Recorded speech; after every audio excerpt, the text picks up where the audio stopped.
అండి నమస్తే. మనం ఈరోజు షార్ట్ వీడియోలో అయితే అదామా కంపెనీకి చెందిన కస్టోడియా ప్రైమ్ ప్లస్ మనకు ఏరిస్ కంపెనీకి చెందిన ప్లాంటోమైసిన్, సో ఈ రెండింటి గురించి అయితే తెలుసుకుందామండి. సో ఈ అదామా కస్టోడియా ప్రైమ్ డోస్ ఎంత వాడాలి, ఏ పంటలో వాడాలి, అలాగే ఏరిస్ ప్లాంటోమైసిన్ అనేది డోస్ ఎంత, ఏ పంటలో వాడాలి, దేనికోసం వాడుకోవాలనేది పూర్తి సమాచారం తెలియజేస్తాను. వీడియోని చూస్తున్న వాళ్ళైతే ప్రతి ఒక్కరూ లైక్ చేయండి, ఛానల్ని తప్పకుండా సబ్స్క్రైబ్ చేసుకోండి, ఫాలో అయితే చేయండి.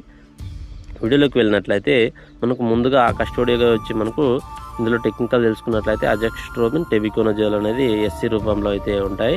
సో దీన్ని మనకు పత్తి, మిరప వివిధ అన్ని రకాల పంటల్లో అయితే వాడుకోవచ్చు. సో ఇది అన్ని రకాల తెగులు సమస్యలు, కాయమచ్చ, కాయకుళ్ళుడు సమస్య, అలాగే కుళ్ళుడు సమస్యకు సంబంధించి అన్ని రకాల తెగులు సమస్యలను అయితే కంట్రోల్ చేసే విధంగా అయితే ఇది పనిచేయడం జరుగుతుంది. దీని కాంబినేషన్లో మనకు తెగులు సమస్యలు అనేది వచ్చిన మొక్కను తొందరగా రికవరీ చేసుకోవడానికి ఏరిస్ వాళ్ళది ప్లాంటోమైసిన్ అయితే చాలా సమర్థవంతంగా అయితే పనిచేస్తుంది. దీని కాంబినేషన్లో ఏరిస్ వాళ్ళది ప్లాంటోమైసిన్ అయితే తీసుకోండి, మంచి రిజల్ట్స్ అయితే ఉంటాయి.